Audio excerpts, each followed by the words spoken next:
Disclaimer. Some of the topics discussed in this episode could include murder, child abuse, drug abuse, domestic violence, sexual assault, and other disturbing content. Please do not listen if you are sensitive to any of these topics. Hi everyone. Today's episode is going to be a replay of a YouTube live episode that we did of Canadian true crime. We were talking about the Lost Boys of Pickering. This case is very cold. It's a 28-year-old case. I will put the link to the replay of the live stream in the show notes, but hope you enjoy it. Thanks for listening.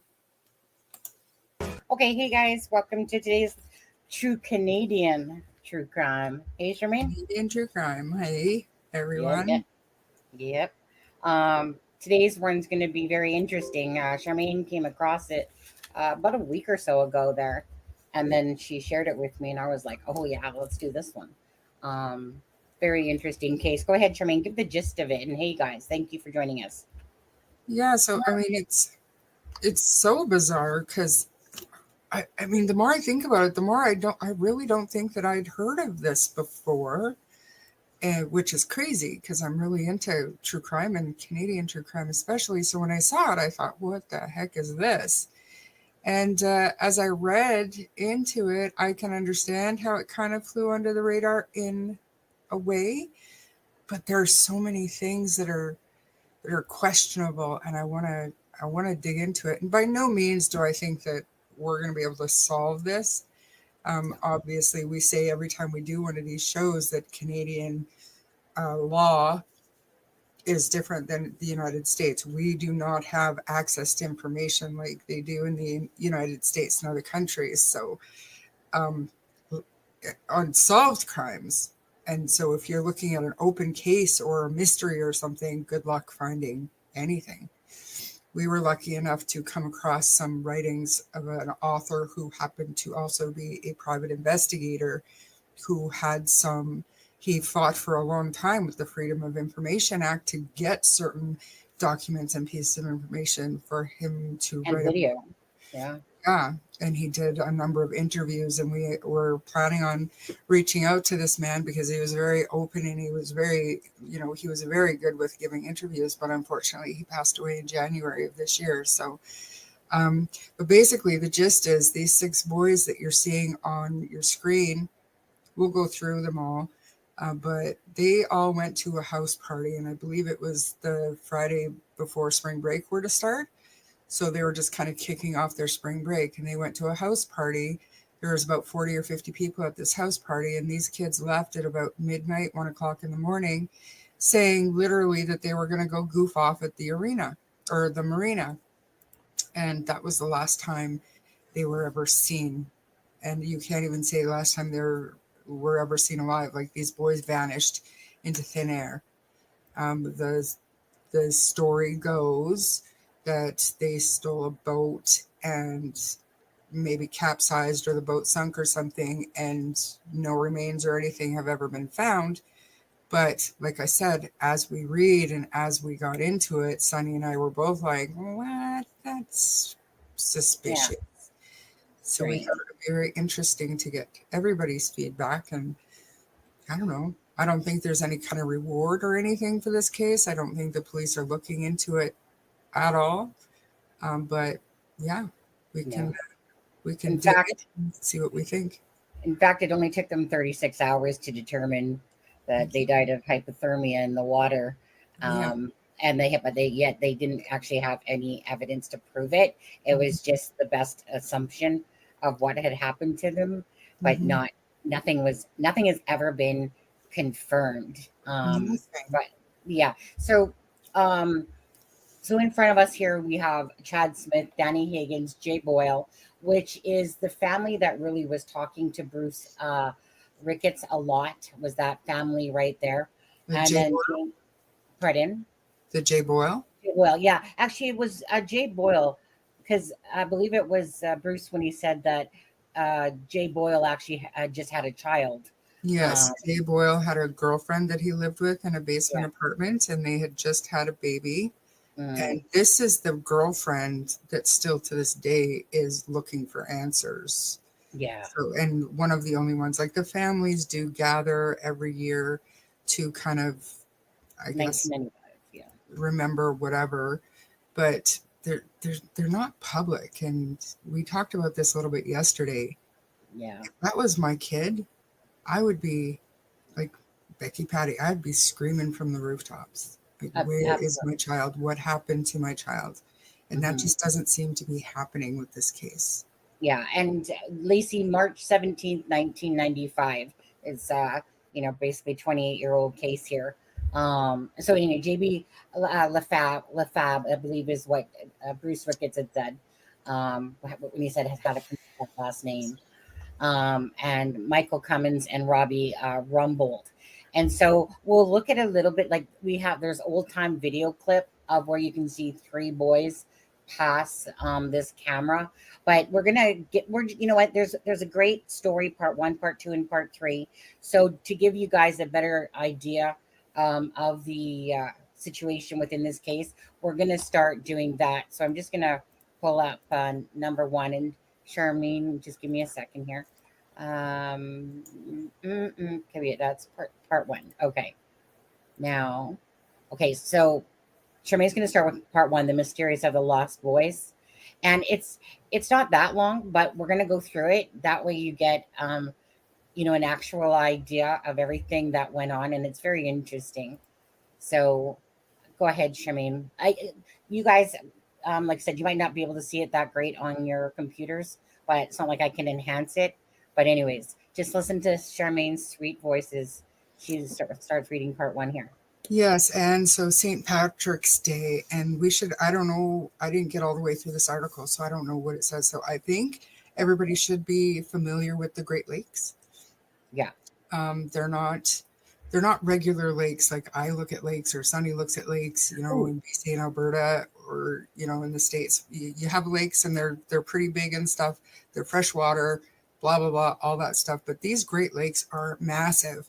Once you're out in the middle of the lake, you feel like you're in the ocean because they're so big. Lake Ontario is one of the smaller of the Great Lakes, but it is still absolutely massive. So I'm going to get into this article.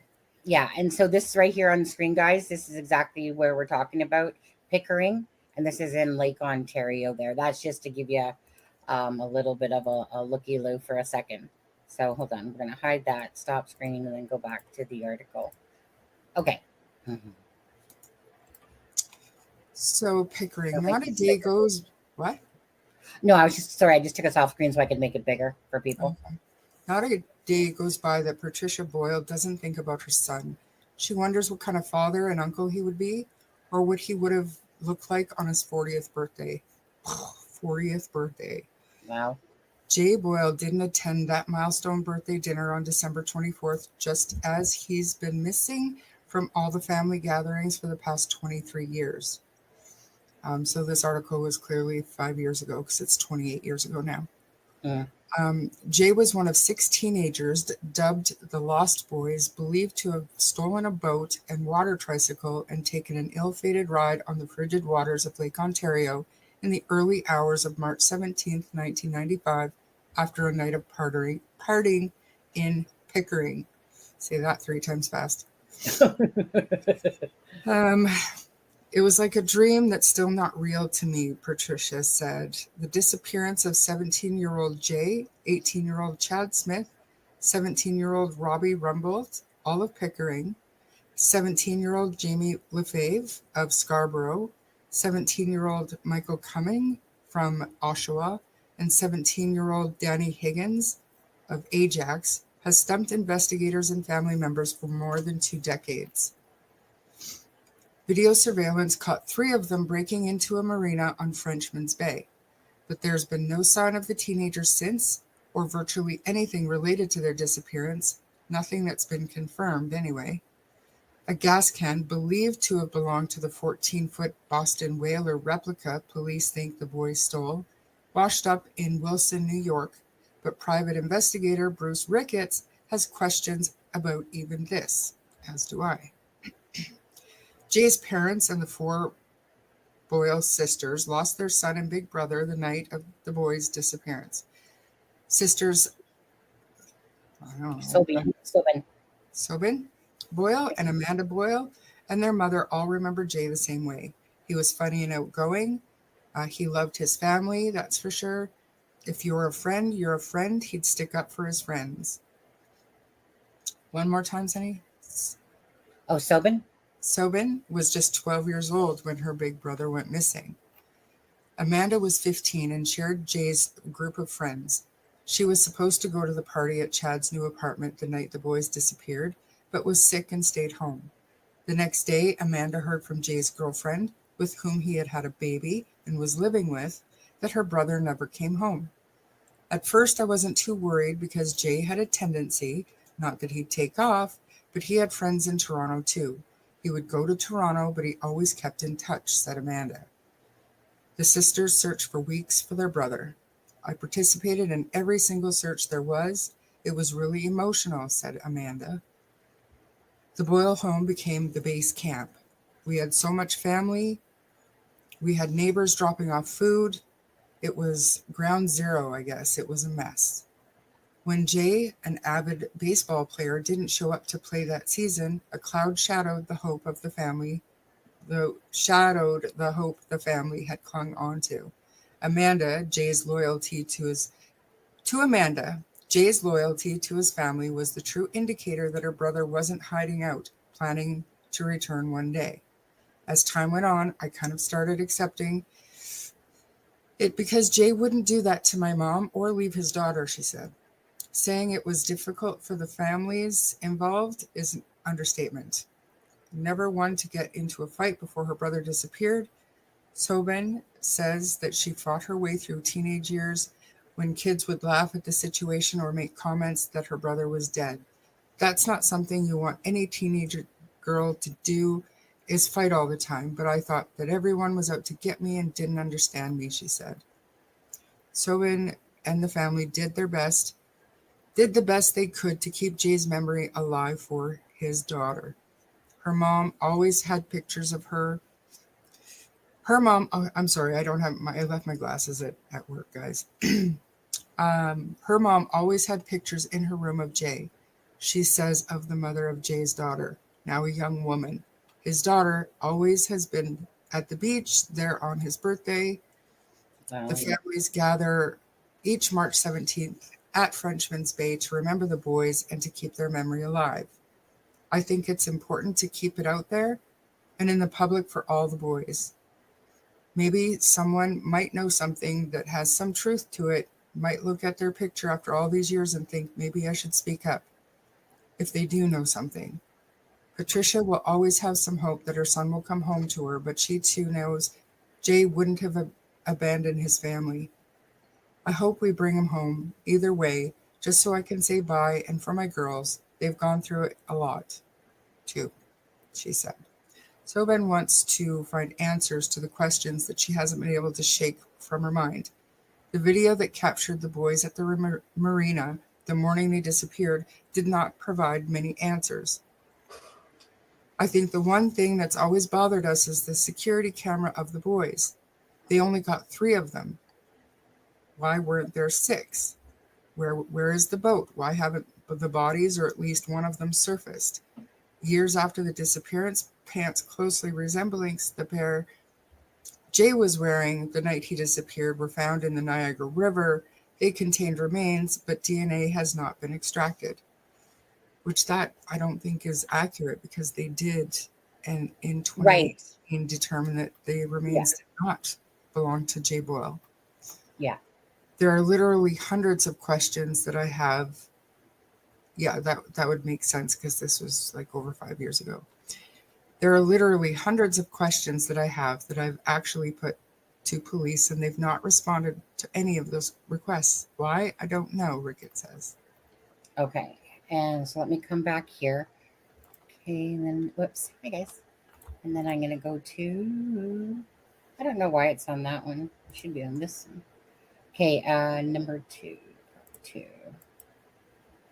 Yeah, the Boston Whaler, from what I understand, it's a boat that's got like a a specialized bottom to it that's mostly foam and completely Yeah. um, like an actual Boston whaler is considered an unsinkable vessel. So this being a replica, you would think that would be one of the replicated features. Do you know what I'm saying? So we'll get into it, but Yeah. that I was that's going to say we'll all get into all that. suspicious for it. Yeah. Yeah. Okay. So yeah, we'll get into all that once we finish this. Then we'll come back because I'm on a different screen myself. I can't actually see the questions until I come back over.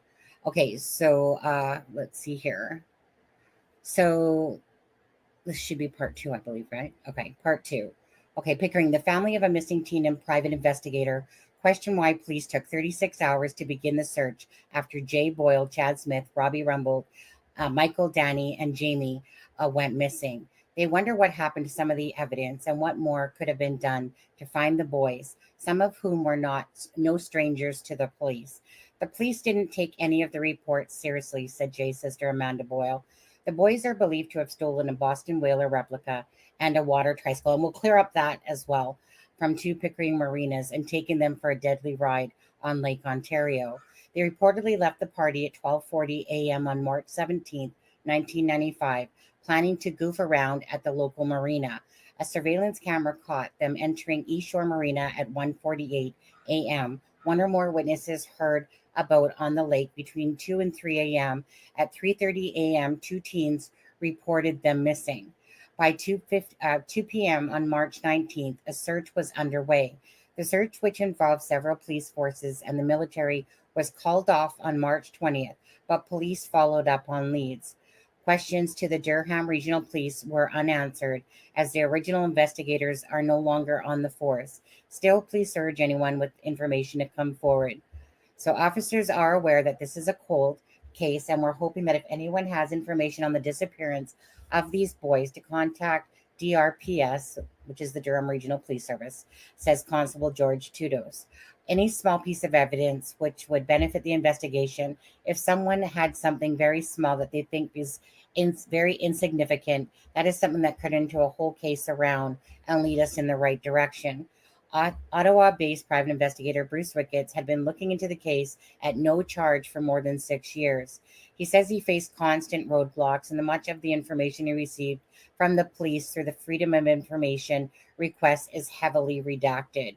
They won't allow anyone. So yeah, so be grateful in the U.S. for how much you guys actually do get, because it's way 10 more than what we get here. They won't allow anyone in to take a second look at the evidence, he says. That only 3 boys were spotted inside the marina on camera puzzles the Boyles. Family members watched the video in 1995 and identified the teens on tape as Jamie, Robbie, and Michael, and no one else. They did not see footage of them stealing the boat. When the family asked to view the tape again, police told them that they didn't have it, the family said. How do you say something's not there that have the mums have seen, that all the families have seen, said Sobin Boyle. Neither vessel has been found. Okay, that's something's not right there either. According to the FOI document, an employee from East Shore Marina said that the Boston whaler replica, deemed to be unsinkable by many, was built but in rough shape. It would sink, but over a period of time. Ricketts wonders how nobody spotted the boat if it didn't sink immediately. He found in his investigation that there were some possible sightings, and a company that specializes in underwater searches using a technology called side scan sonar was asked by police to search after a possible boat sighting was reported. But he says before the company even had a chance to start the search, the contract between the police and the sonar company was canceled. A gas can was found in Wilson, New York, and believed to have belonged to the stolen boat. Now, I do remember, just quickly, this is my own words here, that Bruce Ricketts said that he tried to contact Adventures with Purpose, but that he had heard nothing back, which was sad, that he didn't hear anything back at all. He went because Jared had always answered me back. Whenever I'd emailed him like 3 times, and I always got an answer back. So it made me sad when he said that. He wonders how the gas can landed there, considering a witness stated that based on the currents and the winds that day, that boat would have ended up in Rochester, New York, which is about 120 kilometers east. Um, FOI documents show possible sightings of the boys. Some put the boys in Kew Beach in Toronto, near the home of Jamie, days after the disappearance. But then one witness said she spotted Jamie in a Burger King near Clarence, New York on March 19th. Another person said she saw Chad at his home on March 17th. I don't read too much into them, said Sobin, who's heard many stories. The Boyle family said Jay wouldn't leave his family and daughter, but Sobin isn't convinced that the boys simply went for a joyride and drowned. I think there was something more to it that night, she says. Amanda knows they had taken boats in the past. It's not out of the ordinary that would happen, she says. To me, I honestly believe that if they did drown, but something still doesn't sit right with her. As much as I know he's gone, I just don't understand how they never found anything, she says. Rickett questions if drugs had anything to do with the boys' disappearance. The area was a hot spot at one point in time, he says. There was an awful lot of smuggling going on from Durham to the area of New York and back. This is one of the many questions he has put forward to the police. I think it will take reopening of the entire case, reevaluation of all the evidence that existed, Rickett says. There's too much hidden here. There's too much not being said. He said that OPP and the RCMP should investigate. The Boyle family and the Ricketts have been piecing information together from a separate case, but one they believe may be connected to Jay. In 1998, two sets of remains, one in a pair of red pants, were found in Niagara River. Jay was wearing red Levi jeans when he disappeared. Part 3 will focus on the pants and the hurdles. So uh, we're going to go back, stop screen for a second. We'll go over to part 3, and Charmaine will continue to read this part. Okay. So in Niagara, answers surrounding a pair of pants that a family believes could belong to missing teen Jay Boyle haven't been easy to find. Jay's sister Amanda came across a file on the OPP Missing Persons Unidentified Remains online database. OPP is the Ontario Provincial Police online database regarding a pair of pants containing human remains that were found in Niagara region in 1998. The pants and belt look similar to the red Levi jeans and belt that Jay was wearing when he disappeared in 1995. It is believed 6 teens took an ill-fated ride onto Lake Ontario after stealing a boat and a water tricycle from a Pickering marina on March 17th. The vessels nor the bodies were ever recovered. As extracting DNA from a small sample of remains has proven difficult, the remains are still unidentified, which what we said earlier, in 2018, they were identified and not connected to Jay Boyle. But as far as we're concerned, they're trying, says Jay's other sister, Sobin Boyle. Private investigator Bruce Ricketts questions the entire case surrounding the pants. He has been pressing both Niagara Regional Police Service and the Office of the Chief Coroner to get to the bottom of identifying the remains and clearing up questions he has. In fact, he's taking his issues with the Niagara Regional Police Service to the Ontario Superior Court of Justice. Ricketts has started a GoFundMe campaign in order to do so. He's investigated the case for free this far, but with the high cost to take this one up, he hopes to raise $4,500. Ricketts' campaign explains one of 2 sets of bones found on April 10, 1998 in Niagara was encased in a pair of what police report at the time called red denim jeans from Levi Strauss. In 2014, the unidentified remains were sent to the Ontario coroner in Toronto for DNA testing, though the Ontario Ombudsman Ricketts and the Boyle family were granted a meeting with the coroner's office. Ricketts learned the pants studied by the forensic anthropologist had waterproof coating and cannot be a pair of red Levi's jeans from the 1990s. Why the contradiction in descriptions, he says. Who is right, who is wrong? Are remains recovered in 1998 the same remains viewed by the anthropologist in 2014? He also says that he has reason to believe that the remains were misplaced at one point and questions the continuity of evidence. They won't give me access to any autopsy information, he said. They won't give me access to viewing the evidence they have. Ricketts asked the Office of the Independent Police Review Director to step in, but his request was turned down by the office, stating that it was not in the public's interest. Niagara Police Inspector Jim Lee explains police were called in 1998 to the Sir Adam Beck Hydroelectric Generating Station in Queenston, which is next to the Niagara River, after staff came across two sets of human remains when they were cleaning out the grates in the forebay. This was the first time they were cleaned in 7 years. He said the pants could have simply looked red when they were initially found, but more orange at the autopsy stage.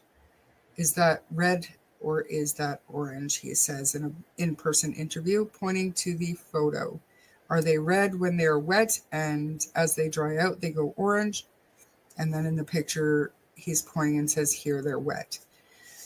He explains the remains were carefully put into an evidence bag and sent to Hamilton General Hospital for an autopsy. I have no questions whatsoever about the continuity of the items we recovered from Sir Adam Beck in 1998 to the items that were examined by the coroner, Lee said. The inspector says it is highly unlikely a body that went missing in Lake Ontario would end up at that station. And that's what I was saying too. The flow is completely the opposite direction. Right. So it's impossible for the remains to have come from Lake Ontario because Queenston is approximately 24 kilometers from Lake Ontario, he said. The Niagara River flows into Lake Ontario. So somebody would have had to travel up the Niagara River, and then they'd have to physically climb the encampment, walk around, and enter here. So he's obviously got a map up when he's doing this interview. But to Ricketts, a positive ID on Jay Boyle would open a whole new can of fish. How did Jay's body end up in the Niagara River if he was lost in Lake Ontario? The physics just aren't there. Police are also anxious to learn the identity of the remains.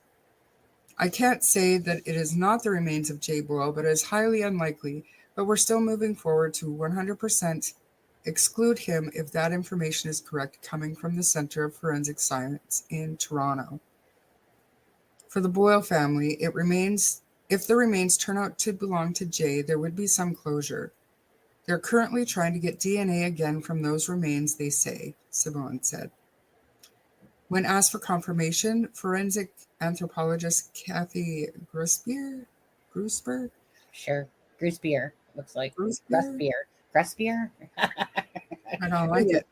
Wrote in an email, we are unable to publicly release information about any of our death investigations in accordance with the privacy provisions of the Freedom of Information and Protection of Privacy Act. I don't like that as true crime either. I know, right? Lee says, hypothetically, if the remains do belong to Jay, the Niagara Police Service would conduct an investigation. He did note when they examined the bones at the forensic autopsy, there were no obvious signs of foul play. Simone says Jay has been ruled out of the second set of remains found in Niagara. Her mother submitted a piece of his umbilical cord in order to create his DNA profile. Simone hopes the other families that haven't yet will submit their DNA as well. She says new legislation known as Lindsay's Law, which has created new DNA-based National Missing Persons Database, may now provide a chance that one of the boys will be identified one day. It would be nice for at least one of us to have that, she said. Yes. Okay. So that's it for, hold on. Come back over to the screen over here. Okay. So that's for there. And so I'm going to bring up, do this for a second. And let's just take a look. Bunch of really good questions in chat. Yeah. If there's anything that you want to look at and answer there, feel free to. Because all the questions are all the questions that we had. And as we go through here, I think everybody's minds are going to start to be blown because the answers are not what you'd expect. Well, let's do a couple of things to clear them up. So, like the tricycle was not the same day as reported.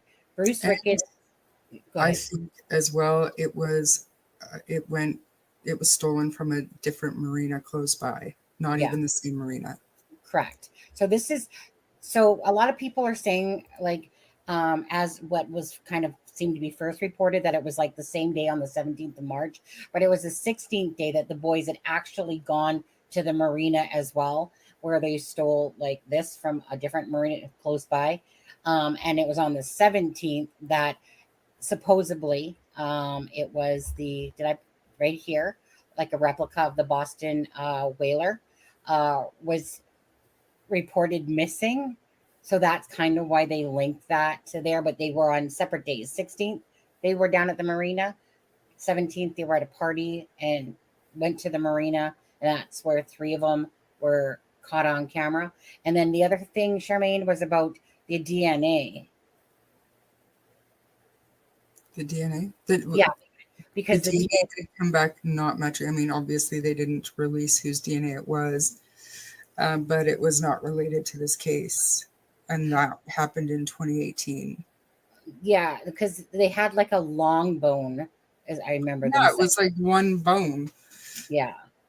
And so finally they were able to extract and then they concluded, but that's where things got a little bit strange because um so if we go here, so let me just show you this picture right here. Can you guys see that okay? So this is the marina back more like you like 1995. There's no view of it, so the closest would be 2002. So anyways, so there's a camera that's right here on the marina. The boys had come in through here, parked or whatever, and then they were caught, found walking, three of them, where this camera is right here. And according to Bruce Ricketts, it was still within line of where the Boston whaler was that was reported missing the next day. And then the other camera is facing here, this White House over here. So that's just to kind of give you an idea of how this is right now, how it looks today. Make that a little bit bigger. And my question is, Go ahead. why did they split up? Well, that's just it. I guess we just don't know. Like kind of Some of like the Bruce said. speculation was one like one group of three went to this marina and stole the boat, and the other group of three went to the other marina and stole the trike. But then we found out that no, well, the trike went Mhm. missing the following day. So Right. Yeah. I mean, but it's still being attributed to these boys, you know? Yeah. Like, And so yeah, so it's like where was I gonna say? Okay, so this is the pair of red pants. So this is Jay Boyle here. And Jay Boyle was wearing a pair of red pants with a black belt size 32. Go ahead, Charmaine, if you want to feel like if you want to explain this one a bit. I I can or would you. just like to say that for all you people out there that aren't Gen X, in the 90s, red Levi's were the shiznit. I had a pair of red Levi's. Everybody and their dog had a pair of red Levi's. So this boy was wearing red Levi Strauss jeans. Do you want to go up to that close up of the jeans? The back, yeah. So we can see here, we all know what Levi's look like in that kind of telltale little orange tag there. But if you look really closely through the dirt, you can also see the Levi stitching on these jeans, right? These jeans are reportedly the same size 32 that Jay Boyle wore. Um, but They're claiming they're waterproof. they're now, not now, but later on at autopsy, they're claiming that these are actually waterproof, fire retardant orange parachute pants. So not denim at all. And why a 17, 18-year-old boy would be wearing fire retardant waterproof parachute pants Mhm. to a party. I mean, I guess that's back in the MC Hammer days, possibly would have Yeah, been, you know what I'm saying? But I don't know how, what, and parachute pants don't have back pockets like this. They just right. don't. They don't. They have just side pockets, parachute pants. So tell me, where are these specific jeans? because what they tested, in my humble opinion, are not these jeans that are clearly Levi's. Right? Mm-hmm. Right. They're These are Levi's. these are not like a waterproof type pant. These And kinds of the remains that we're talking about is one long bone that were found not even in these pants. These pants are not what was recovered from Niagara River. Um, Orange parachute pants were recovered in the grates of whatever the hydroelectrical station. They were cleaning the grates and they came across two sets of human remains. And these pants in the picture are what they were recovered, with one long bone in them that they were able to, after many years, finally extract enough DNA to get a profile, and they didn't match Jay. But my point is, the jeans that this boy is wearing are Levi Strauss, according to his family. And I'm backing it up because I had a pair of Levi Strauss red jeans. They were just the in thing. And then the previous picture, we can see the Levi brand tag on the back. We can see the stitching in the pocket. Those jeans are not these pants. You know, they're saying they are. And it just, I don't know. It just, and that's the only thing that's ever been found. This that's a pair of trike. pants Yeah. and one bone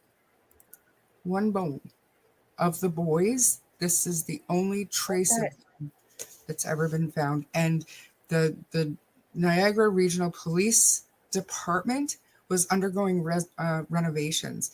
So this here on the screen is Bruce Ricketts, and he suspects that evidence, the jeans, were misplaced during those renovations, and then somehow got mixed up with the orange pants that had eventually been tested. Do you see what I'm saying? Like he thinks that the gap in time from when they were put in for autopsy or whatever and then sent to the hospital or the coroner, that time in there's no continuity of evidence, and they somehow got mixed up with a pair of orange parachute pants that contained the bone of some other person. And Just as a sorry. side note, Lake Ontario is not how do you put this? There have been many high profile cases in Canada where the killer has used Lake Ontario as their dumping ground. We've got Luca Magnotta, who, some feet washed up on the shores of Lake Ontario. We've got Michael Briere, who dismembered his victim's body and put her into Lake Ontario. And that's not even saying how many people have unalive themselves by throwing themselves off of the Niagara Falls and wind up in those grates as well. So, I mean, it's morbid to think about, but it's not unheard of to find human remains in that same area. But, Really?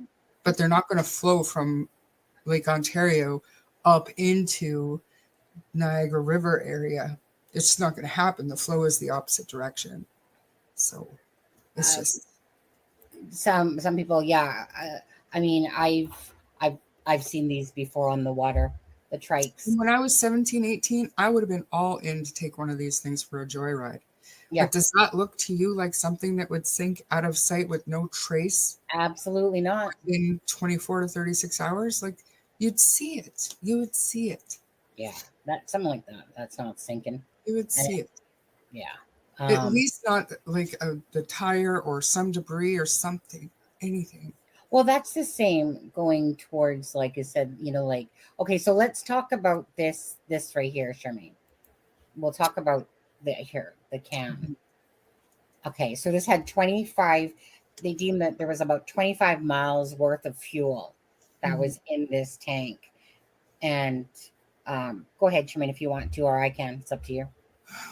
But I mean, it doesn't really matter. I think both of Sunny, I think you're kind of leaning towards this was on that Well, Boston Whaler, and I'm leaning towards it. It might not have been, and that this type of gas tank would have had to have been manually removed with right. tools to get it clean off the boat like that. So I don't think it's from that boat. But So I was going to say, so Bruce Ricketts did an interview a year ago with if you guys know Jason Hebert, you guys know Jason Hebert, him and this other lady and Bruce Ricketts had done a live on about a year ago on the case.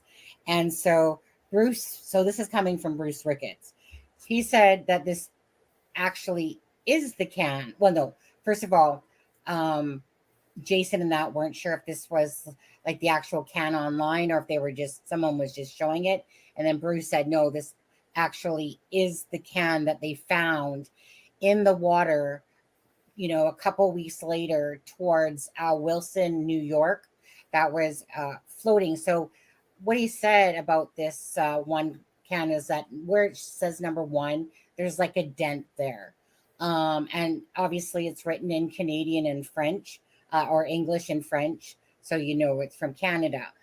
So, he said that this was the can from the Boston or that Boston whaler according to Bruce Ricketts. Okay. And again, 25 miles worth. But what he said also is that like this is something, like think of a propane tank where you literally got to, Mhm. cling it on, hook it up type of idea. So this isn't something that just falls off. This would have had to have been, unhooked, taken off. And then not only that, but so when this was found, like the gas cap was like not on it as well, that there was actually no water inside of it. He said that it was just floating, but It's strange because yeah. it's, I So, mean, well, and so here let me see here. So let me stop screen and we'll go back over to Google Maps for a second. Okay, so this here obviously is the marina. Okay, whoops, and Lake Ontario. So this is about 34 miles, just going straight across with Google Earth there. And this is Wilson right about here. So, somewhere in this area is where they found this a gas tank a couple weeks later. What I thought was kind of pathetic about this case, and it doesn't really shock me with the Canadian cases that we kind of hear about, kind of like how you guys feel about the American ones, with the lack of almost like seeming like no real big effort put into it, because he said it was like from about 26 to 32 hours, something like that, or 36 hours before they even like were looking at the case. Basically, they just thought that maybe they were like somewhere else, da da yeah, da. So it took them, a couple of like a day and a half before they actually started looking into it. And then when they did, it only lasted about 36 hours, he said, before they deemed it as, and that's why they're saying like March 20th, mhm. but they basically deemed it as okay, they obviously stole this Boston whaler.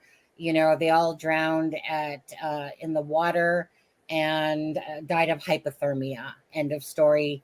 That's the best. So that was the most likely scenario to have happened.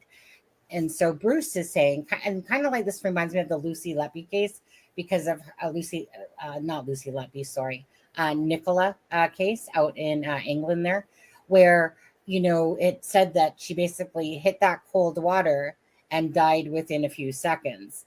Um, and so it was like, okay, like cold water. I remember reading it up myself, and Bruce Ricketts was also, he said, like a cold water scuba diver as well, right? So it's usually natural that yes, a body in colder water, you can be kept down in the water, but six bodies is different than one body.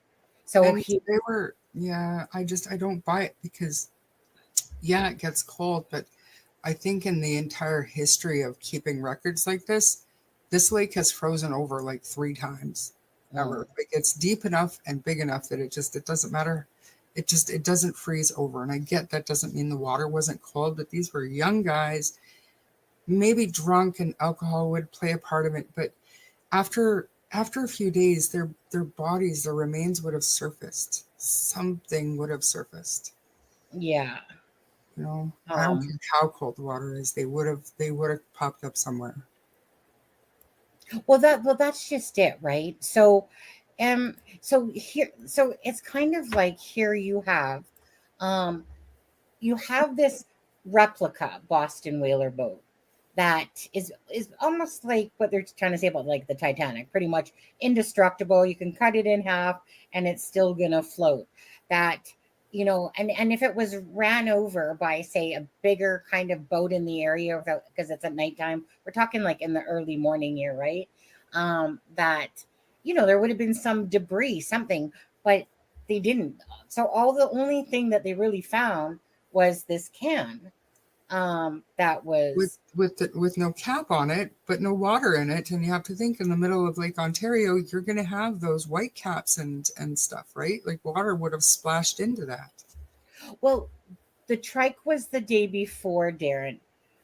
According to Bruce Ricketts, at first it was thought that it happened on the same night that the trike was taken and the Boston whaler, but the boys had what, according to Bruce, the trike was on the 16th that they had gone down to the marina and stole that.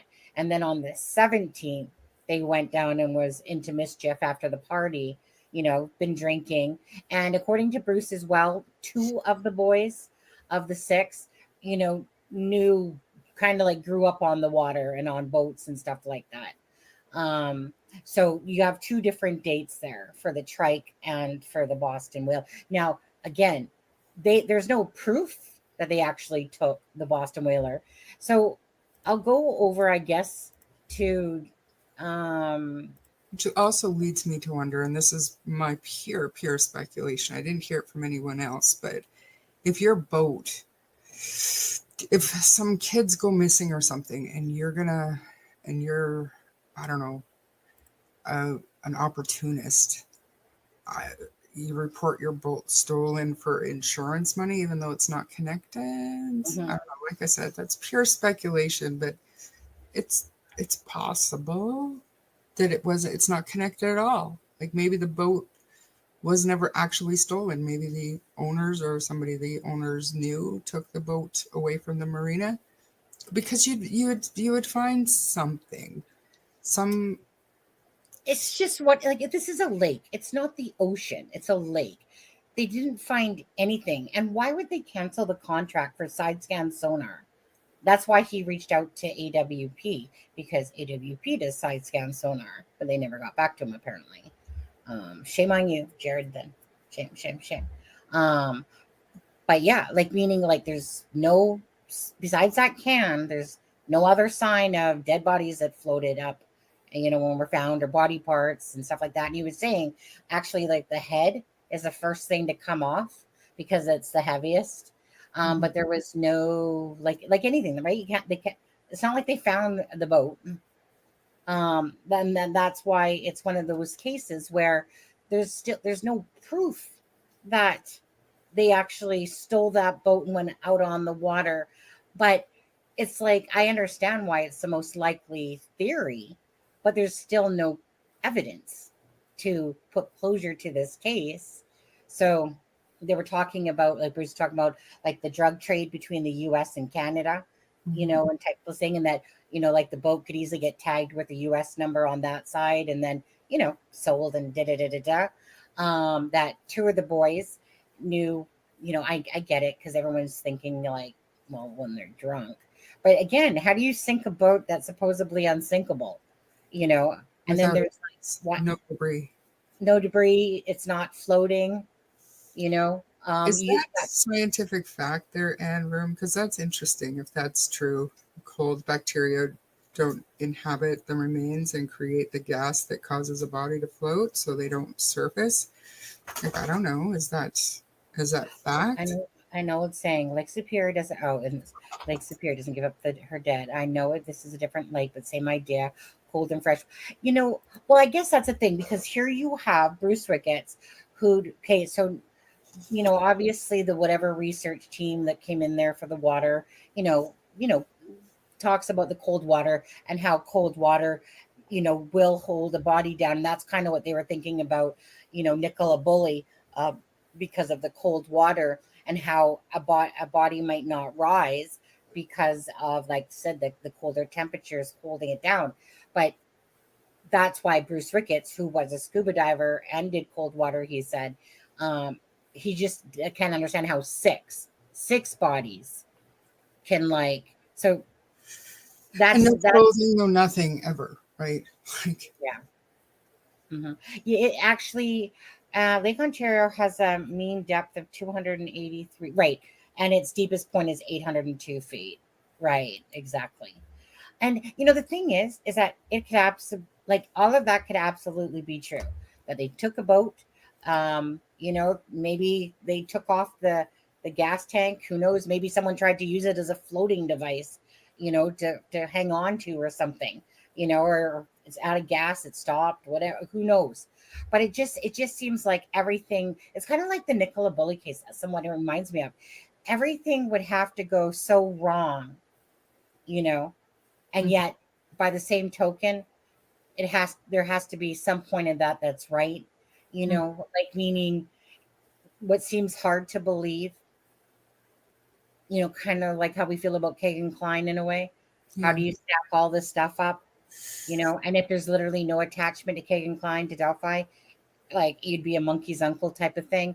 And that's yeah. how, Ooh, in like, my line of work, we call it the Swiss cheese model. Like, the it's Swiss so cheese. bizarre to think that that one hole is going to line up through an entire block of Swiss cheese, but it can happen. You can do it, but it's it's Well, very highly unlikely. and that's got to be so, hard. And in just a second here, right at the 1:48 mark in the morning of the 17th of 1995, which was a Friday, you'll see three boys, go by the camera. There was other people at the marina that night. Bruce shows, like, three people, a female and what looks like a female and two guys, arrive at like 2:10. Supposedly, uh, one of the people that live on the marina, here's a boat between 2:30 or 3 or something like that, taking off. Three, six guys together, drunk, are not going to be quiet people. I mean, even when they're going, shh, people are, Yeah, they're not going to be drunk, or they're not going to be quiet, with that. So it's just one of those things, like, so Bruce Ricketts, bless his, heart, for trying so darn hard. And, I was going to reach out to him, like, as well. And Charmaine was saying that, because I was like, oh, I'm going to reach out to this guy, get him on a live, and we'll talk about it, see if there's any updates since the last year or whatever. And then you told me that he had passed away in January, which I guess this January, right? The one that yeah. just went. Just this past January, yeah. You know, he said that he had about 1,600 to 2,000 pieces of information, and he said it took him three times to get this, three requests to get this video footage. At first, he said that there wasn't any, and he's like, well, of course, how can that be? Because the moms, had viewed this to identify their children or whatever. So, anyways, he said it took him three times because, like I said, it's not easy breezy to get this information in Canada. But let's just play this for a second. I'll take us off. I'll put us up here. I'll take the branding off for a sec just to make life a little bit better. So it's basically, you guys are going to see right here, three figures walk by. So Bruce is saying, like, we're the other three on the other side of the camera, type of thing. And these three were on this side of the camera. But let's just play this. I'm not going to play the sound because the sound will be irritating. And this is an inset camera looking at the White House. This is the other camera.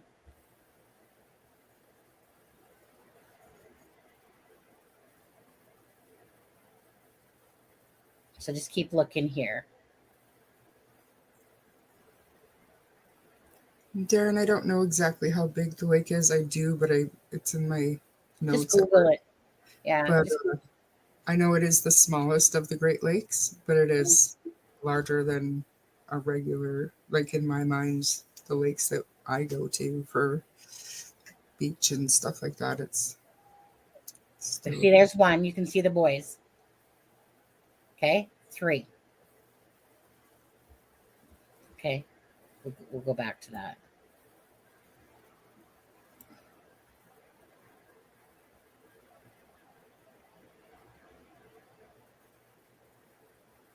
Okay, they come into play here. See, there's one right there. There's another one coming in right there. And then there's the last one right. That one looks like he has a sombrero or something on his head. Yeah, Oh, bandana or something. yeah, just the way it looks. Okay. Oh yeah, there looks like a bandana, doesn't it? So again, that's at like 148 35. And so according to Bruce, okay, so hold on a second, actually. We'll And where come are the other three? Why did they split up? Like if they were out to goof off together at the marina, where are the other three? mhm. Because Um the camera points the other direction towards the White House. So if they were anywhere in the vicinity, I don't know. You'd think at some point in that video you would see the other three, but you just don't. yeah. So just to give you a refresher, the boys are, so this camera right here, this one where the red is, that where it says area view, that camera, and this is back in 1995, guys, remember, that camera is one of those cameras that does this,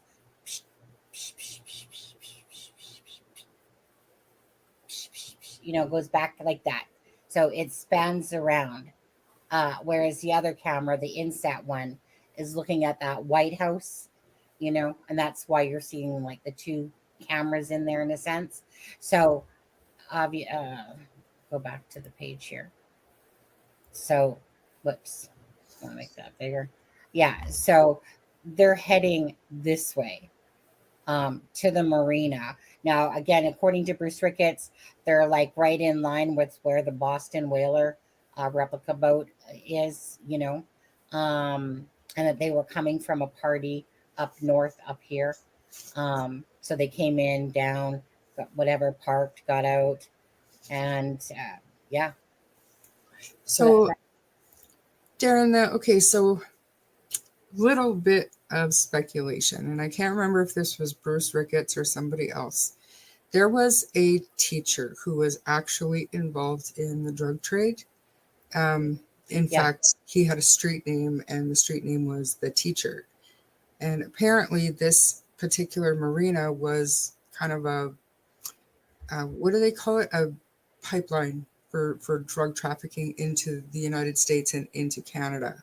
Hmm. So one of the theories is that one or all of these boys got hooked up with the teacher and were tasked with making a run with drugs across the lake to the American side, and something had happened. Well, not on the lake, but maybe something had happened on the American side or on the Canadian side, either way, and they were disposed of or dispatched and disposed of. Because let's be honest, there's no real effort to make it look like an accidental capsizing, drowning scenario. If that was all set up, there would be something to show that.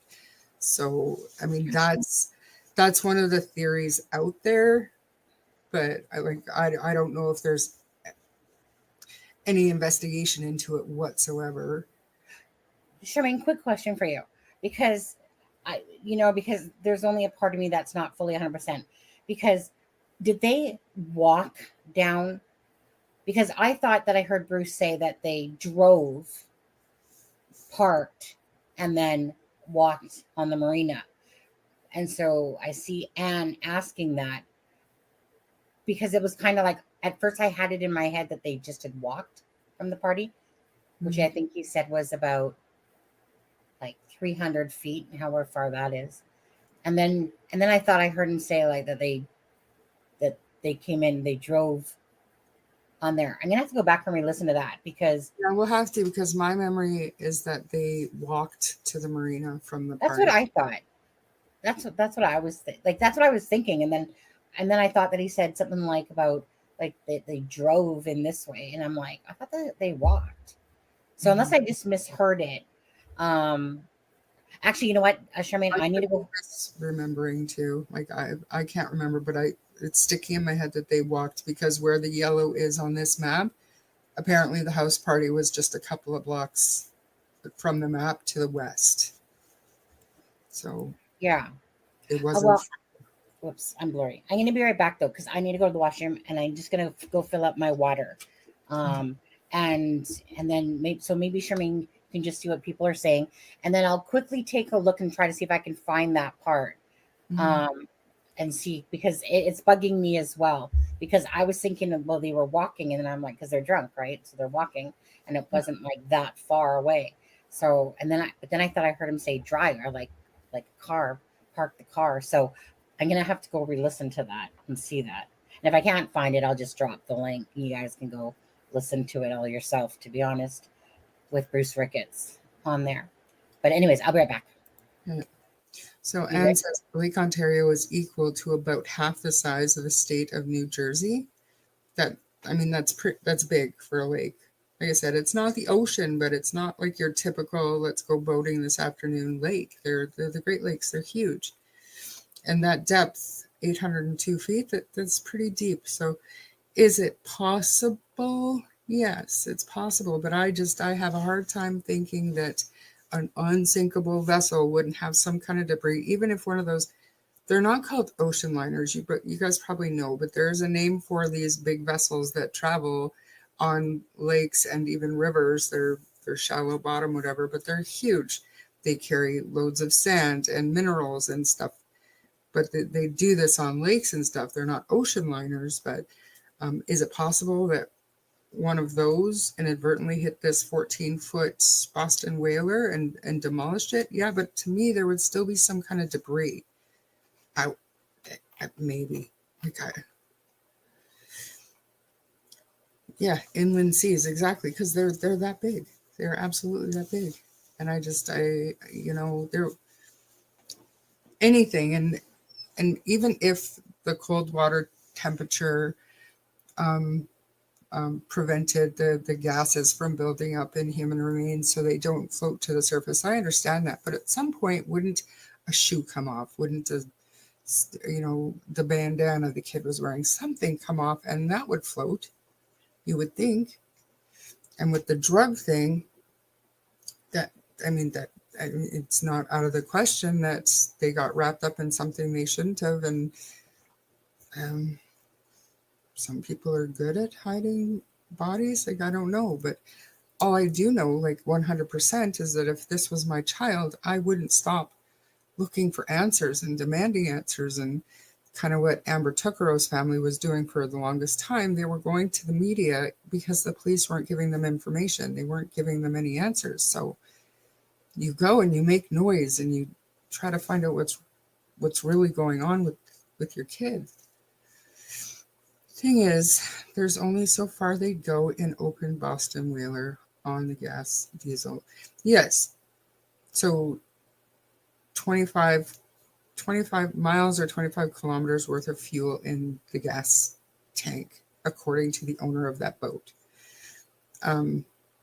Which I think, if I'm not mistaken, would get them a quarter of the distance that they'd have to go to get to the American side. So I wish I would have saved that link, which I did send Sunny a couple of links to these articles with some of the more detailed information like that, but they did not have enough gas in that tank, according to the boat's owner, to get to the American side of Lake Ontario. So maybe they were drunk and thought that they could, possibly.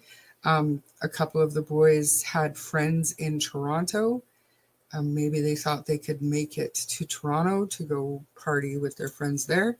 But we should also note that when they left that house party between 12 and 1 a.m., they had said, we'll be back. We'll be back. They planned on returning to that same house party.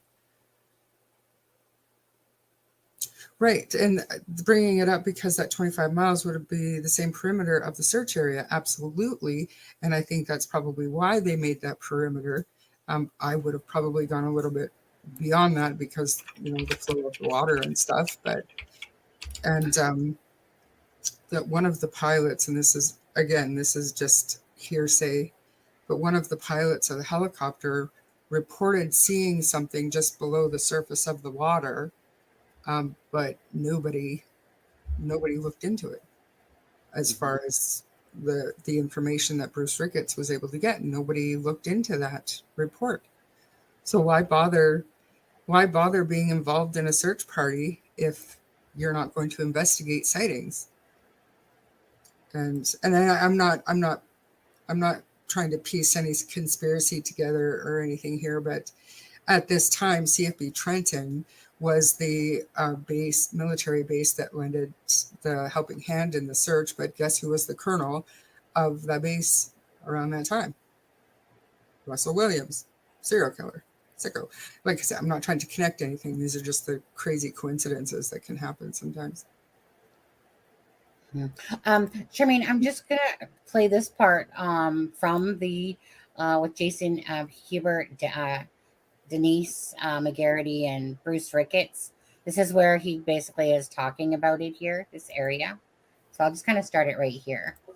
Right. Cameras, especially the service area one. Whoops. It's very easy to find out basically where the top one was, the inset view camera was.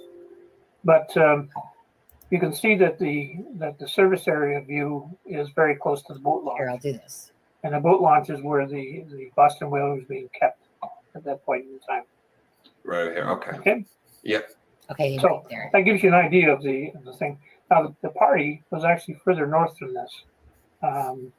It was this is the street along here, parallel to it is Liverpool Avenue. Is north up towards the White House up here? Yeah, but beyond that, quite a distance up is Okay. actually where the party was being held at that point. I was going to ask you if they walked down there, how far did they walk? Because it was 39 degrees in 1995 there. Fahrenheit. I actually measured that at one point in time. I don't recall exactly. It's probably in the range of about 300 yards, maybe. Okay. Can't say for sure, but it's in that range anyway. Mm-hmm. And don't forget they had their artificial warmers going. They drunk a few artificial warmers. Right. So, Do you know how much? Did anybody ever state how No. much the boys had drank that night? no.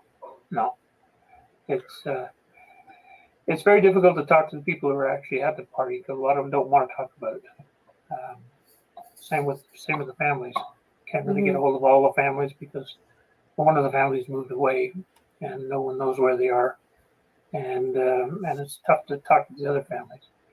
Jay Boyle's family have been the ones that came forward fastest. They were actually the first ones that I contacted when I started looking into this case. So Jay Boyle's family is really the one that I've been working closely with throughout this. He has four sisters. Must have driven him crazy. Yeah. So, anyways, that's the family that I deal with. Just real quick, since we're on this subject right now. Susan Meyer asks, how do they know that they even took the boat? Well, there's no guarantee that they actually did take the boat. The correlation was that the boat was missing, was reported missing the morning after the boys went missing themselves. There was apparently two people living on boats in the marina who had early in the morning had heard a motorboat leaving the marina and going out into the lake. So there's only you have to surmise that in fact a boat was taken out onto the lake. Right. Yeah. Louise Haraway says, could the boats have never been launched? Maybe the boats were never used. The gas can could have been thrown in the lake. If it was empty, the boat wouldn't have been of any use to them. But that wouldn't explain the fact that the boat went missing, of course. Right? No, and in fact, the gas can, according to the marina staff, the gas can on that boat had enough, had 3 gallons or so of fuel, had enough to go about 25 miles. Okay. That's what they said at the point in time. The 25 one that miles. went missing. Yeah. So 25 miles, if you draw a circle from the marina, takes you in one direction almost to the edge of, actually to the edge of Toronto. It takes you halfway across the lake, certainly onto the American side of the lake, and then the other direction it takes you quite a distance down the coast also on the Canadian side. I should point out, by the way, that you asked the question earlier, Jason, or made the comment, or asked the question about the nuclear facility. Right. The reason why we investigated the nuclear facility, and by the way, we were unable to get the answers we were looking for, or at least to get the answers to the questions we were asking, was because of the security surrounding the nuclear plant, and that kind of makes sense. The reason I took a look at that is because it's possible that with the amount of water that's being sucked into the nuclear plant, it's possible that things get sucked into it. So they have what's called trash racks there. But if they get past the trash racks, they can go into the impeller facilities and cause gumming up of the works and everything else. So I asked the questions of the hydro people, and I was not able to get answers for purposes of security, and that made sense to me. So it was kind of a a Hail Mary type of. For sure, yeah. I mean, you're trying everything at that point, right? Right. Never know what to ignore. Laughing Hawk, I think you had said the temperature, Denise. Laughing Hawk says, is there a record of the temperature of the water and the currents that day? From what I saw, and I did some research through, about the lake. The depth of the lake is about 801 feet, if I'm correct, Bruce. And the temperature of the water on that day was roughly around, it stated 39 degrees. Is that correct? Yeah, 39 Fahrenheit, right? Yes, Fahrenheit. Sorry. I don't live in Fahrenheit anymore. Yeah, it'd probably be. We're weird like that over here. Yeah, that's okay. Yeah. But you notice I said that the boat was 14 feet long. Right. Of that. But there is where he's sitting in a chair and he's wearing jeans that are very close to that. Talk about his mother bought them for him. In fact, she bought him 2 pair of jeans at the same time, one red and one green. My understanding is back in 1995, red and green jeans were in fashion. Okay. Yes, they were. I can vouch for that. I got to admit, in 1995, I was out west at that point in time. So, anyways, as I say, I went to this point of trying to get copies of the police report, and it was very heavily redacted. There was never any DNA done on the long bone. So the Boyle family actually put together an online petition, got 50,000 signatures or something like that, and the package was finally sent over to the Ontario coroner, and the Ontario coroner did their investigation, and ultimately, making a long story short here, really short, they said that the DNA that they recovered from the bone did not match the DNA of Jay Boyle. Now, having said that, again, the questions pop up. The first question that pops up was, why is the report that I received from the Niagara Police so heavily redacted? They initially claimed it was for privacy purposes. My question to them was, whose privacy? These are unidentified remains. Right. You don't know who they are. Are you protecting a bone? There was no answer to that question, by the way. Then I asked them, the second question was, why did you redact the name of the officer who filed the report? And there was never an answer to that one either. And then the third set of questions popped up when I went to visit with the coroner, with the sisters of Jay Boyle. This is after the bones have been sent over. Initially, they said that there was no, they could not recover the DNA to be able to do the tests. It took them quite a while after that, after being pushed a little bit, and said, yes, we did find the DNA, it didn't match. But what popped up during the meeting with the Ontario coroner was my question to them was, why did it take so long for the Niagara police to send you the evidence box? And the answer in the minutes of the meeting was that the evidence box had been lost or misplaced by the Niagara Regional Police because they did some renovations in their offices, and then when they finally found them, they sent them over to the Ontario coroner. So then I turned around and asked the police, "Would you mind sending me a copy of the continuity sheets, the ones that if you follow anything with evidence, there's what they call continuity of evidence. So you have to take any forensic evidence and be able to follow exactly who's touched them, where they've been located, where they're being shipped, who shipped them, et cetera, et cetera, et cetera. And there is no copy of a continuity form that they've been able to show me.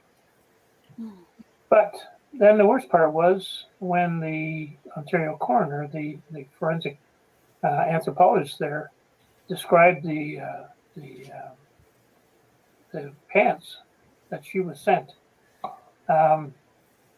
She said that it's not possible that these were red Levi jeans from the 1990s. It's not possible? Not possible. That was her term. It took me a while to get a copy because they took notes. So did I, but I wanted their notes. And in the notes it says that right in the notes that Dr. Grespier said that it's not possible that these are red Levi jeans. She said there were orange pants with a fire retardant on them. I mean, they could have faded being in the water all that time, right? I mean, that's what it looks like to me. You got a photograph of the pants that you just. Those weren't faded. Yeah. Well, they are faded a little bit. They're a little, but they're a little not pinkish too in big. spots, but certainly not to the point where you can't see the Levi label on it. For sure. Right. Those are red to my eye. Yeah, and it's got. You can even see the orange tags. I mean, the red, that's red next to orange, so these aren't orange. Yeah. So Bruce, is there any way somebody could send a picture of that to the Levi's company and actually see if they could determine what year those by the tag that's on the back? I suppose we could.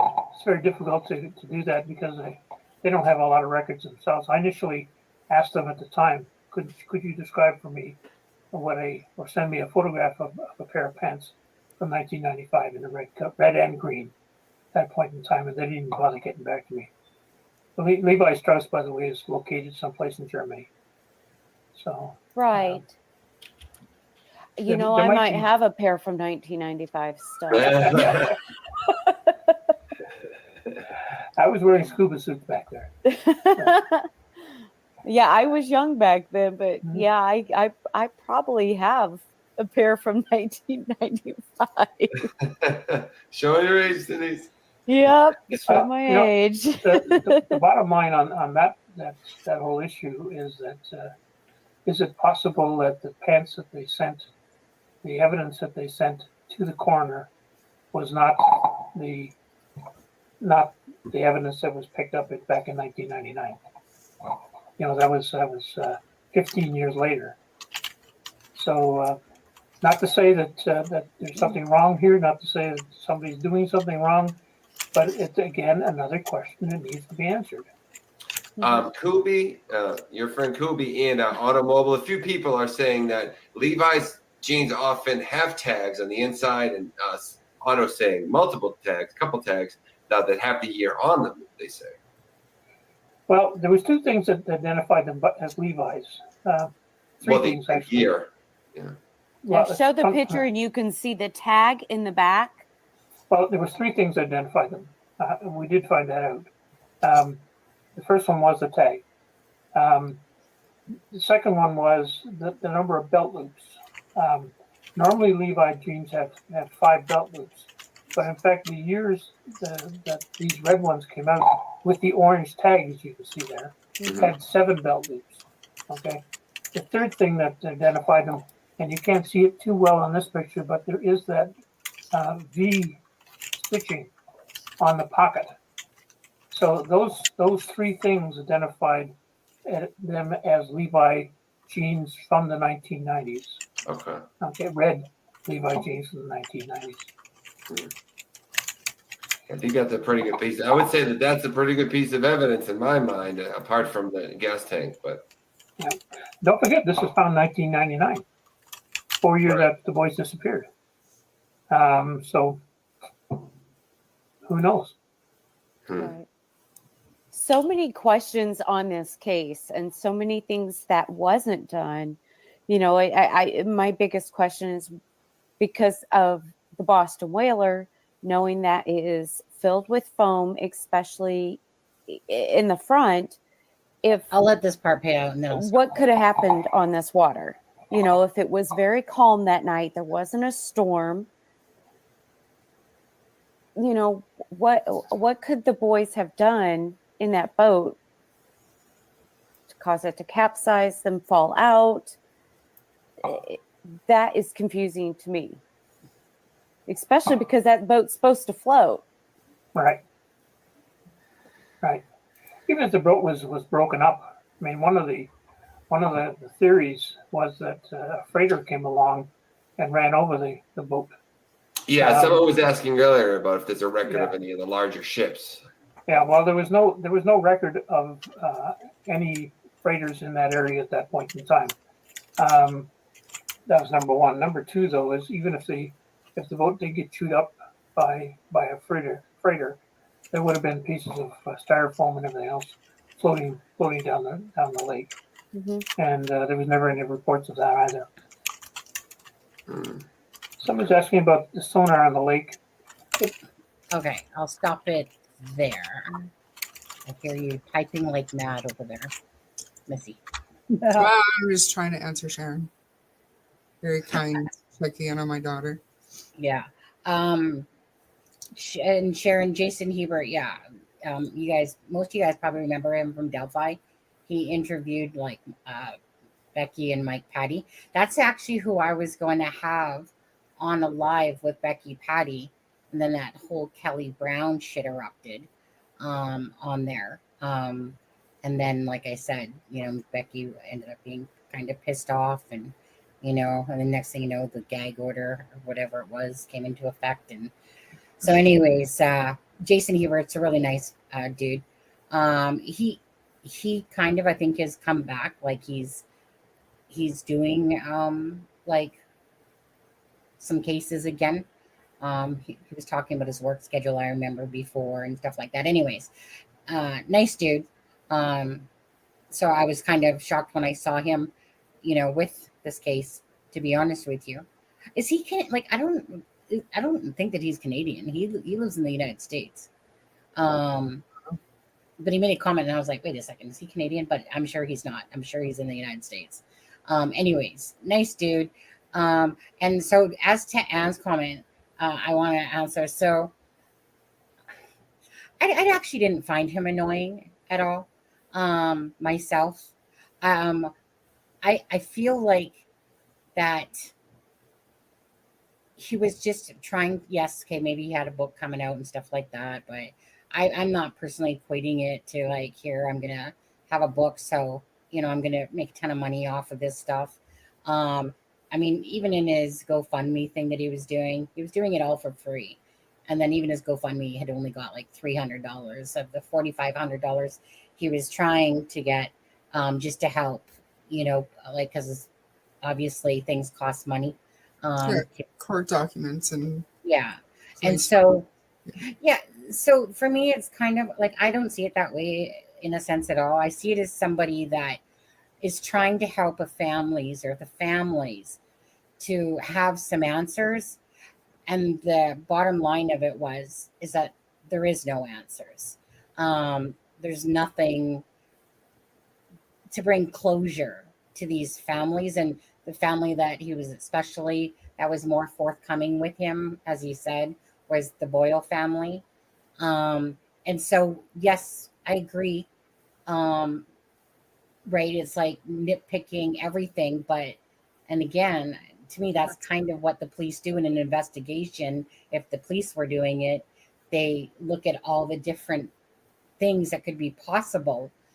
But it is interesting in a sense when you have everything going against you that shouldn't have happened. So, meaning you see 3 boys, not 6.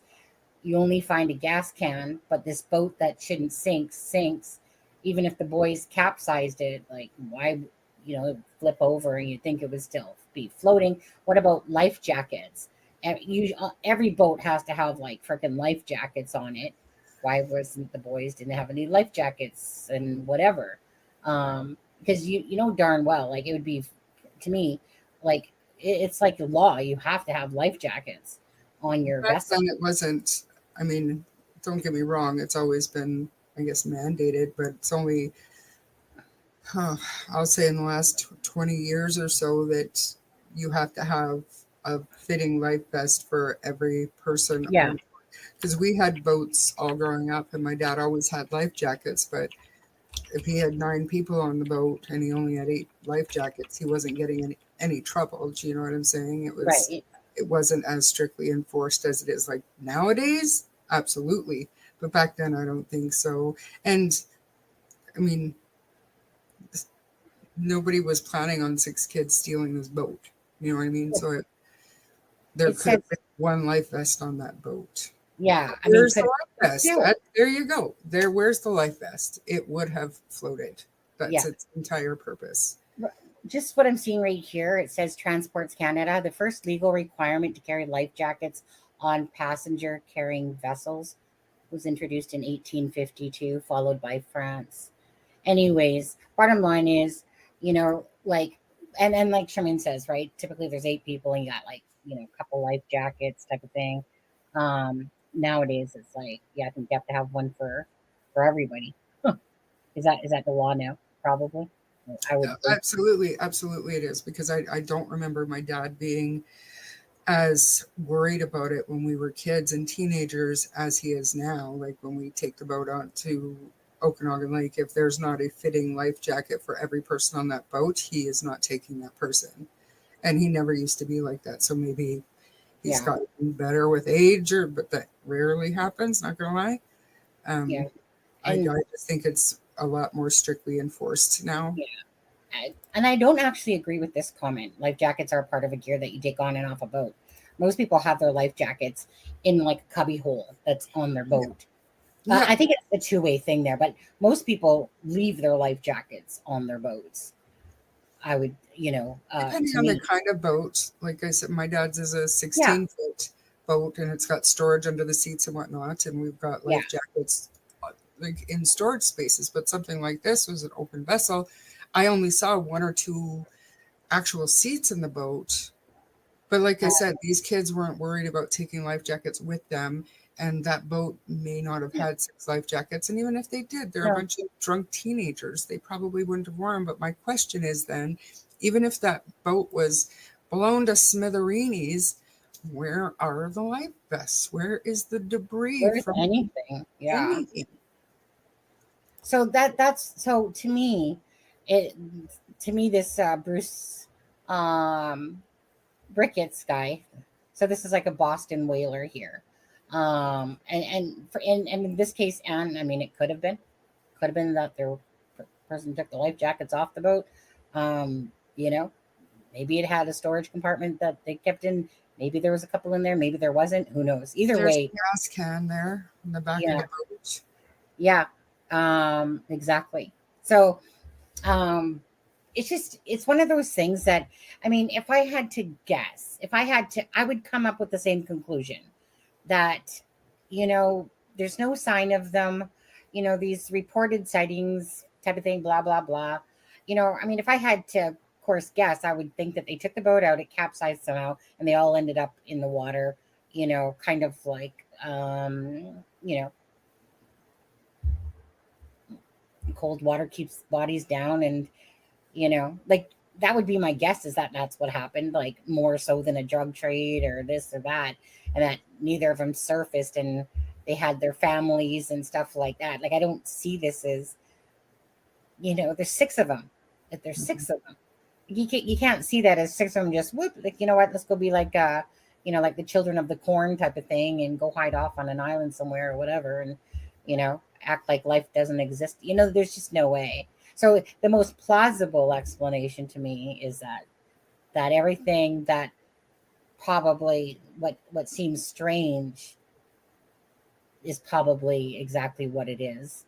But it's strange, but they probably all perished in the water, is my The boat was kept in the water at the boat launch. It sounds to me, I don't know because I've never been there, but it sounds to me it was probably the most convenient boat to take if they had taken the boat. And the boat, no, nothing ever turned up, CJK. There's some people like to say that gas can for sure came from that boat. I like to say maybe, possibly, but I think it's highly unlikely because of the way it was found. I don't think so. But I don't know. I've been wrong before. Boat drifted off and somebody grabbed it and stole it. That makes sense. Like if it did capsize and another boater happened to see it and grabbed it, like that would be pretty spectacular timing on that boater's behalf, seeing as how it would be in the middle of the night. It's just there's so many questions about it, and like I said at the beginning, I don't think we're ever going to be able to solve this, especially on a YouTube live stream with the information that's already out there. But I've really enjoyed seeing everybody's feedback and getting your ideas. And drug cartel, like the conspiracy side of my brain is leaning that way. Like there's something more to this than just, oh, they drowned and nothing ever surfaced. And that boat maybe was just, sold as a replica, and maybe it was just a regular fiberglass piece of junk fishing boat that sunk quickly and stayed, and everything was secured and nothing floated up. You know what I'm saying? Like maybe. yeah. These boards would be about probably in Remember, their, it's a replica. yeah, they would be in their 40s now. They're mid to late 40s now, out back. Mm-hmm. No, the boat didn't turn up. Yeah, again, it was a replica of a Boston whaler. It wasn't an actual Boston whaler, but it was, you know how it is, designer knockoffs. Like I used to sell sunglasses, designer knockoffs, 1 for 20 or 2, 1 for 13 or 2 for 20. Yeah, but they're like, what made it a replica? These are the questions. And as for Bruce Ricketts having an agenda or nitpicking at things, I should say, this is kind of what people get ticked off at YouTubers or journalists for, because as investigative journalists, that's what they do. That's what they're supposed to do. You're supposed to pick apart the information and see what else comes out of it. Mm-hmm. Right? So, he was doing a good job that nobody else was doing. And the family definitely wasn't paying him. They didn't ask him to do it. And that's where my comment about an agenda to write a book came in. But while he was doing that, he was also a private investigator, and he was doing good work for the right reasons, in my opinion. Yeah, I can't knock this guy whatsoever, because he was doing it free of charge for his own sense of wondering what the heck happened, and then reached out to the families and whatever, and again the Boyle family and stuff like that. So let me put it this way: if it was my darn family out there and somebody came along and wanted to look into it and try to figure out answers, I'm all for that. Absolutely. But so it's one of those things. Yeah, we can pick apart all the different things, but that's really there's only a few kind of like logical answers. Like it could have been, drug trade, this to this, but they went on the boat, even though it was never shown that they went on the boat. But it makes sense that they did if one was reported, and it could have been that it was found and somebody, like the pirates of the sea there, go, oh, nobody on board this boat, sell it and not think anything about it, especially if they don't know that there's freaking dead people. And obviously someone wouldn't care. Like typically if you find a boat with nobody on it, you're going to report it, you would think, right? But if you're on the US side, maybe they don't give a shit on that side because it's from the Canadian side over here. Who knows? Do you feel like that they perished in the water, Charmaine, if you were just to go by the information? I'm sorry, I don't. No? I can't wrap my head around not a stitch of clothing, not a nothing. Nothing surfaced. And unless it did, and it was just never reported. Like we're thinking, because there's debris in lakes and oceans all the time. Like who just disregards something or does a friendly environmental cleanup and throws an odd shoe away or something. Do you know what I mean? Like that could have happened, but for nothing to be found in the days immediately after with 6 people, right? With 6 people, I mean, I said over the years, if something were to have surfaced and people were doing their cleanups and stuff, maybe things just got thrown away because it wasn't publicized enough that they were looking for stuff. Do you know what I'm saying there? Like maybe if they had made more noise, people would have been more aware. Oh my gosh, here's a man's shoe or a pair of red jeans or, something. Maybe I should report this because those 6 boys are still missing. But there was nothing really like that. Yeah. So what do you think then happened if they didn't drown? If they all didn't perish in the water, what would you think then? I mean, I don't know. I don't think the teacher aspect was looked into closely enough. That is a quick and easy way to explain away 6 mysterious disappearances. I'm not saying I believe that, but I'm saying that I hope they looked into that and we're just not privy to that investigation. I think they did a shit job at investigating. I mean, every single case, like name one case that you can think of that we've covered so far that the police did a bang up job. I do have a couple, in my own docket that I'm doing on the podcast that the police seem to have done a pretty good job here in Canada. Yeah. Recently, but they're few and far between, unfortunately. Yeah, and Outback. The answer to that question is no. According to Bruce, the U.S., there was like no reporting of it over there. You would think that there might have been because obviously the gas tank was found on the U.S. side and stuff. You think that there would have been, but there wasn't. He said. I just think what I think is this. I think that they called off this sonar scan search for it. That within 36 hours after they deemed them as missing, that basically they just instantly came to the conclusion that this is what happened. Yeah. They capsized. They got a hypothermia within like whatever it was, 6 to 7 minutes, I think it was, something like that. Died, and did it. And I don't think that a real investigative true search was ever done. And I think that that's why they called off the contract, with it, because they probably thought that was a waste of money and time. Absolutely. Financial, for sure. Financial reasons. Yeah. So, I mean, the boat could be down there. Did capsize.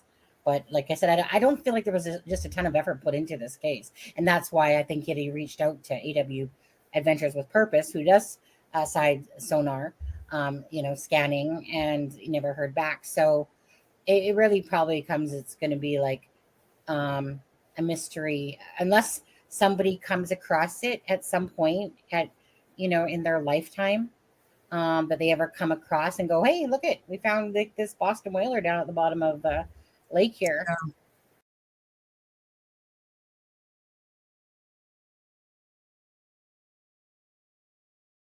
He'd be in there like a dirty shirt. Anyways, I need to go call my husband. It's 4:00 here. It's 5:00 over there, and stuff like that. But anyways, thank you guys for this fun extra chatter at the end of it.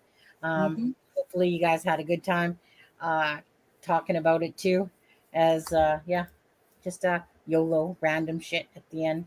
But I gotta get going because I want to see what my husband's doing, because I know we gotta go out to Walmart tonight and see what he's doing right now. Anyways, thanks, Charmaine. Everybody, thank you. Thanks for joining us tonight. Take care, guys. Thank you so much. Okay, bye. If you enjoyed this episode, please subscribe to the podcast and share with your friends. If you don't mind giving us a 5-star rating, it will help our show grow. You can also find us on Facebook, TikTok, and Instagram at True Crime Story Podcast, where the discussion can continue. If you wish to contact us, you may do so via email at truecrimestorypod@gmail.com. Remember to send in your podcast episodes, case suggestions, or requests. Thank you so much for listening and supporting the show. I'm Bree. And I'm Shar. And we'll see you in the next chapter.